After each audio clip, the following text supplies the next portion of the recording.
Ahora vamos a meternos en lo que tiene que ver las noticias que no podés dejar pasar por alto, ¿sí? En la voz de Ricardo Pose, periodista de Caras y Caretas, de Mate Amargo y por supuesto también aquí cada sábado en De Fogón en Fogón. Ricardo Pose y las noticias de la semana del Uruguay.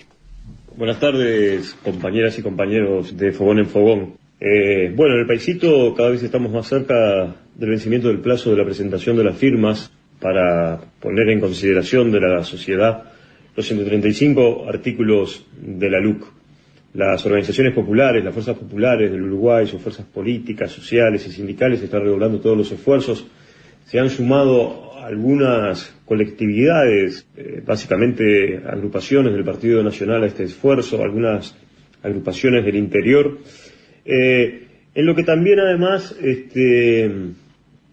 hace alguna cuestión democrática de fondo, que en realidad es la posibilidad de poner en consideración de la sociedad, poder discutir los contenidos de estos 135 artículos de la LUC.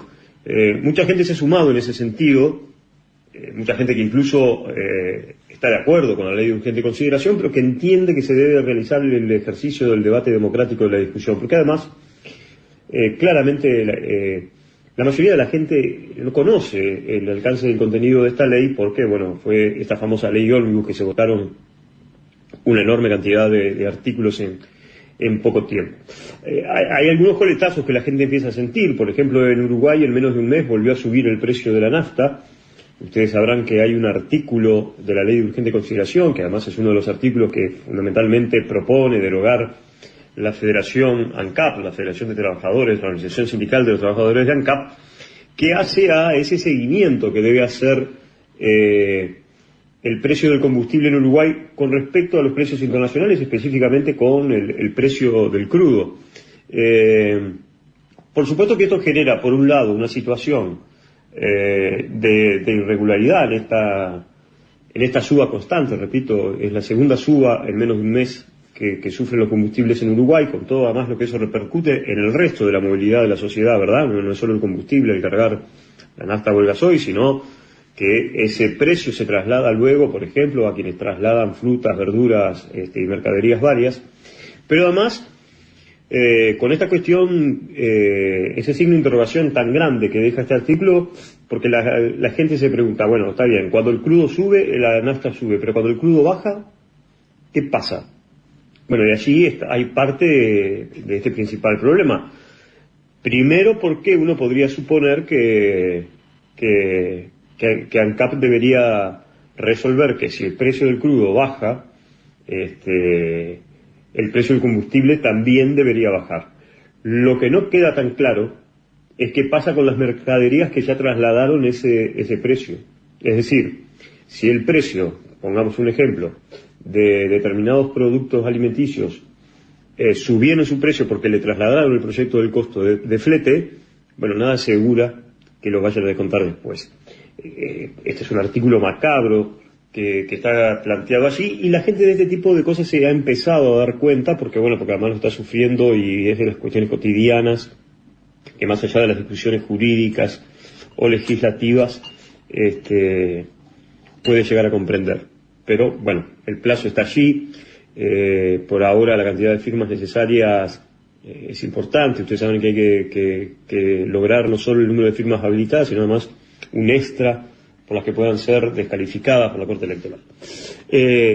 Nos quedamos en el ámbito parlamentario. También en el ámbito parlamentario ha entrado el proyecto de rendición de cuentas. Un proyecto de rendición de cuentas que, según el gobierno, en una coalición multicolor que parece estar unida detrás del mismo, tiene dos componentes. Un componente que es una inversión en la primera infancia, en destinar unos 50 millones de dólares para programas de atención a la primera infancia, que esto, viene siendo estudiado por los alcances que pueda tener, pero lo que llamó la atención fue casi una sorpresa. Fue un anuncio de último momento del presidente Luis Lacalle de agregar en el mensaje del proyecto presupuestal un fideicomiso para poder, con una partida extra de 20 millones, regularizar y realojar los asentamientos irregulares.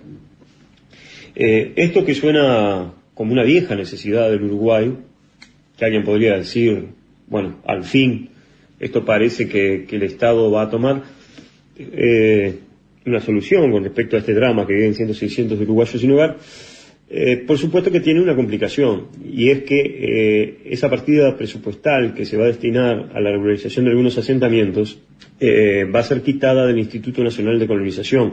Ustedes saben que el Instituto Nacional de Colonización viene cumpliendo, a pesar de que a partir de este periodo de gobierno se lo ha debilitado en su accionar, la posibilidad de que concretamente los pobres del medio rural puedan acceder a tierra para algún emprendimiento productivo. Esta medida de quitar ese presupuesto para la compra de tierras, para el acceso de tierras, definitivamente mata el proyecto de colonización, y además, como dicen algunos dirigentes, por ejemplo, de la Federación de Cooperativas de Vivienda, específicamente Gustavo González, dice, esto es un santo que se desviste para mal vestir otro. Primero porque con 20 millones no se va a resolver la situación de la cantidad de todos los asentamientos, y allí habrá que ver con muchísimo cuidado cuáles son los asentamientos priorizados, que sean priorizados en cuestión de resolver la situación humana y los dramas humanos que puedan tener, y no que pueda correr alguna suerte de favoritismo. Yo tengo algún elemento que me hace pensar que va a haber una suerte de favoritismo a unos empresarios que están luchando por el desalojo de unos terrenos que hace 60 años que están ocupando, pero esto por ahora es una especulación y hoy no da el tiempo, pero hay que saber que ese fenómeno está. Por estas horas, además, se conoció la noticia de que en el proyecto de rendición de cuenta se ha decidido un aumento para funcionarios de cargo de gobierno, ministros y presidencia de la República. En el caso concreto del presidente de la República, Luis Lacalle Pou, que tiene un salario de 276.000 pesos, ahora pasaría a ganar por ese aumento cerca de 400.000, lo que es una señal muy complicada. Ustedes recordarán todo el anuncio y las medidas que tomó el gobierno para topear los salarios de los funcionarios públicos como una señal durante 3 meses por la pandemia. Si bien es cierto que la rendición de cuentas no coincide con los 3 meses del momento más álgido de la crisis sanitaria, parecería calzar justo cuando la pandemia empieza a ceder, se deciden estos aumentos, que además, tenemos la duda cómo opera, si serán afectados por el fondo coronavirus, pero más allá de que fuesen afectados o no, sería una buena señal republicana, que claramente no tenemos aspiraciones de que se realice, que destinaran, renunciar a ese aumento para destinarlo, ya no solo por la crisis sanitaria, sino por la brutal crisis social que está atravesando el país. Pero bueno, ni jirones de republicanismo parece el gobierno estar dispuesto a dar como señal. Hasta aquí, amigos, las noticias más importantes que consideramos de lo que ha pasado en la semana en el país.